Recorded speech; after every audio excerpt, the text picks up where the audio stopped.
Wrapper വേടനെതിരായ പരാമർശത്തിൽ കേസരി മുഖ്യപത്രാധിപർ ഡോക്ടർ എൻ.ആർ. മധുവിന് സ്റ്റേഷൻ ജാമ്യം ലഭിച്ചു. CPM കിഴക്കേക്കൽയുടെ ലോക്കൽ കമ്മിറ്റി സെക്രട്ടറി വേലായുധൻ നൽകിയ പരാതിയിലാണ് കൊല്ലം കിഴക്കേക്കൽയുടെ പോലീസ് എൻ.ആർ. മധുവിനെതിരെ കേസെടുത്തത്. പറഞ്ഞ കാര്യങ്ങളിൽ ഉറച്ചു നിൽക്കുന്നുവെന്ന് ജാമ്യം ലഭിച്ച ശേഷം എൻ.ആർ. മധു മാധ്യമങ്ങളോട് പറഞ്ഞു.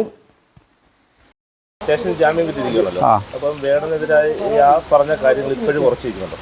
യാതൊരു സംശയവുമില്ല. ഞാൻ ആദ്യം മുതൽ പറയുന്നൊരു കാര്യമുണ്ട്. ഞാൻ വേടൻ എന്ന കലാകാരനെ അല്ല എതിർക്കുന്നത്. വേടൻ പ്രതിനിധാനം ചെയ്യുന്ന രാഷ്ട്രീയത്തെയാണ്.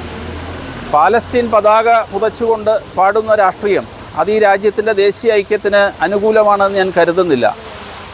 ചോര കുടിച്ച് ദാഹം മാറാത്ത പുലികൾ അലഞ്ഞു നടക്കുന്നതിനെക്കുറിച്ച് പാടുന്നത് ഈ രാജ്യത്തിൻ്റെ പ്രധാനമന്ത്രിയെ വധിച്ച LTT എന്ന് പറയുന്ന ഭീകര സംഘടനയെക്കുറിച്ചാണ് എന്ന് സാമാന്യബോധമുള്ളവർക്ക് മനസ്സിലാക്കാൻ സാധിക്കും.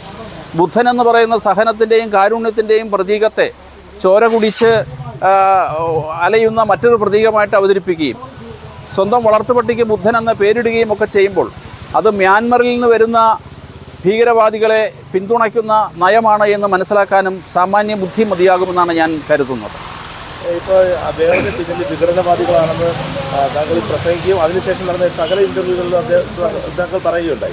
അപ്പോൾ അത്തരത്തിലൊരു വിഘടനവാദത്തിന്റെ പിന്തുണ അദ്ദേഹത്തിനുണ്ടെങ്കിൽ നിയമപരമായി താങ്കൾ കൂടെ നിശ്ചയമായിട്ടും അത് നിയമപരമായി നേരിടേണ്ടതാണ്. അതിന് ഈ രാജ്യത്ത് ധാരാളം സംവിധാനങ്ങളുണ്ട്.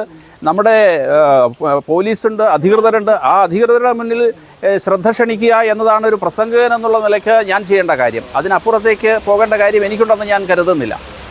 അതുപോലെ തന്നെ താങ്കൾ ഇന്റർവ്യൂകളിലെ പ്രസംഗത്തിലും എടുത്തു പറഞ്ഞ ഒരു കാര്യമാണ് വേടന്റെ പാണനല്ല പറയാനല്ല എന്ന വരി. ആ വരി അത് യഥാർത്ഥത്തിൽ ജാതിയിലേക്ക് എതിരായുള്ള ഒരു വരികളല്ല. പാണനല്ല, ഞാൻ പാണനല്ല, പറയാനല്ല, പുലേനല്ല എന്ന് ആവർത്തിച്ച് പറഞ്ഞിട്ട് ഞാൻ എന്താണ് എന്ന് അദ്ദേഹം പറയുന്നത് നിങ്ങൾക്കും അറിയാം. എന്താണെന്നാണ് പുള്ളി പറയുന്നത്. അങ്ങനെയാണെന്നുണ്ടെങ്കിൽ ഞാൻ ആദ്യം തന്നെ മനുഷ്യനാണെന്ന് പറഞ്ഞാൽ മതിയല്ലോ.